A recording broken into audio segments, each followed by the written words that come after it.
భక్తి భాస్కర ప్రేక్షకులకు నమస్కారం. ధర్మ సందేహం కార్యక్రమానికి స్వాగతం. ఎంత కష్టపడినా ఇంట్లో రూపాయి నిలవడం లేదు, ప్రశాంతత లేదు, ఎప్పుడూ ఏదో ఒక గొడవ. దీనికి వాస్తులో ఏదైనా సింపుల్ రెమెడీ ఉందా అని, లక్ష్మీదేవి అనుగ్రహం కలగాలన్నా, ఇంట్లో ఉన్న నెగిటివ్ ఎనర్జీ మొత్తం పారిపోవాలన్నా మన పెద్దలు వాస్తు శాస్త్ర నిపుణులు ఒక అద్భుతమైన రహస్యాన్ని చెప్పారు. అదే ఇంటి ఈశాన్య మూలలో నీళ్ల చెంబు పెట్టడం. అసలు ఈశాన్యంలో నీళ్ల చెంబు ఎందుకు పెట్టాలి?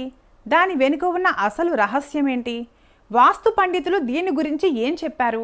ఈ ఒక్క చిన్న పని చేయటం వల్ల మీ జాతకం ఎలా మారిపోతుందో ఈరోజు మనం చాలా క్లియర్గా తెలుసుకుందాం. ఈ వీడియోని ఎక్కడ స్కిప్ చేయకుండా చివరి వరకు చూడండి. ఎందుకంటే సగం సగం జ్ఞానం ఎప్పుడూ ప్రమాదకరమే. అసలు మన ఇంట్లో ఉన్న 8 దిక్కులలో ఈశాన్యానికి ఎందుకంత ప్రాధాన్యత? ఈశాన్యం అంటే దైవమూల, పరమశివుడు కొలువై ఉండే స్థానం. అంతకంటే ముఖ్యంగా వాస్తు పురుషుడి తల ఉండే భాగం ఈ ఈశాన్యమే. ఒక మనిషికి తల ఎంత ముఖ్యమో ఒక ఇంటికి ఈశాన్య మూల అంత ముఖ్యం. తలలో ఏదైనా సమస్య వస్తే మనిషి ఎలా నిశ్చేష్టుడైపోతాడో, ఇంట్లో ఈశాన్యం పాడైతే ఆ ఇల్లు కూడా అలాగే ఆర్థికంగా మానసికంగా దెబ్బతింటుంది.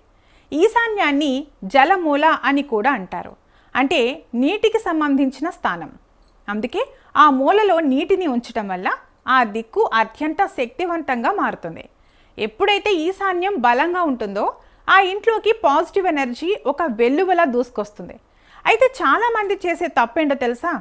ఈశాన్యంలో నీళ్లు పెట్టమన్నారు కదా అని ఏదో ఒక ప్లాస్టిక్ గ్లాసులోనో నచ్చిన పాత్రలోనో నీళ్లు పోసి పడేస్తుంటారు. అలా కాకుండా దీనికి కొన్ని ఖచ్చితమైన నియమాలు ఉన్నాయి. అవేంటో ఇప్పుడు చూద్దాం. ఈశాన్యంలో నీళ్లు పెట్టడానికి రాగి చెంబు లేదా ఇత్తడి చెంబు అత్యంత శ్రేష్టమైనది. రాగికి నెగిటివ్ ఎనర్జీని లాగేసుకునే గుణం ఉంది. ప్రతిరోజు ఉదయాన్నే స్నానం చేసిన తర్వాత ఇల్లు శుభ్రం చేసుకుని ఆ రాగి చెంబు నిండా శుభ్రమైన మంచినీటిని నింపాలి. వీలైతే ఆ నీటిలో కొద్దిగా పచ్చకర్పూరం, ఒక తులసి ఆకు లేదా కొద్దిగా గంధం ముక్క వేస్తే ఆ నీటికి దైవిక శక్తి వస్తుంది. అయితే నిన్న పెట్టిన నీటిని ఎక్కడ పడితే అక్కడ పారబోయకూడదు. ఆ నీటిని తులసి మొక్కకి కాకుండా ఇంట్లో ఉన్న మిగిలిన చెట్లకు పోయాలి, లేదా ఇంటి సింహద్వారం ముందు జల్లాలి. అంతే తప్ప సింకులో వంపకూడదు. అసలు ఇలా చేయడం వలన అద్భుత ప్రయోజనాలు ఏంటో ఇప్పుడు తెలుసుకుందాం. ఇంట్లో డబ్బు నిలవడం లేదు అనుకునే వారికి ఈశాన్యంలో నీటి పాత్ర పెట్టడం వల్ల లక్ష్మీ కటాక్షం కలుగుతుంది. అనవసరపు ఖర్చులు తగ్గుతాయి. ఇంట్లో ఎప్పుడు ఎవరో ఒకరు అనారోగ్యంతో బాధపడుతుంటే ఈ జల కలశం ఆ నెగిటివ్ వైబ్రేషన్స్ని లాగేసుకుని ఇంట్లో అందరికీ ఆరోగ్యాన్ని ఇస్తుంది. భార్యాభర్తల మధ్య గొడవలు, పిల్లలు మాట వినకపోవడం వంటి సమస్యలు తగ్గి మనశ్శాంతి లభిస్తుంది. అయితే వాస్తు దోషాలు ఉన్న ప్రతి ఇల్లు పడగొట్టాల్సిన అవసరం లేదు.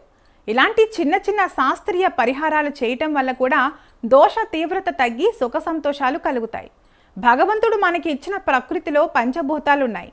అందులో నీరు ఎంత శక్తివంతమైనదో మనందరికీ తెలుసు. మరి ఇంకెందుకు ఆలస్యం?